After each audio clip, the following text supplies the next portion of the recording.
But I think, if you introduce anything at a younger age, like whether it's poverty or tragedy or wealth or privilege or anything like that, the younger you introduce it, the more foundational that'll become to somebody's reality, right?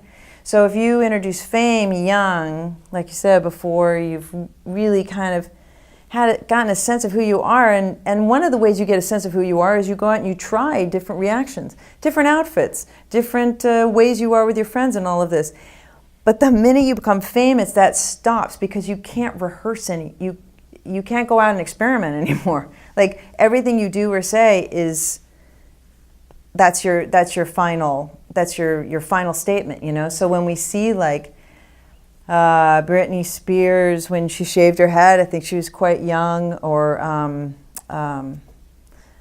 I see her face. Oh, Miley Cyrus. She decided, she was like, I don't want to be like this anymore. She started so young, and she was a certain type, had a certain look, and all of this.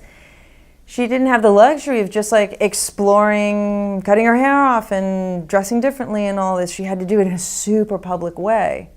And had to have the spine to deal with that sort of professional fallout from millions of people.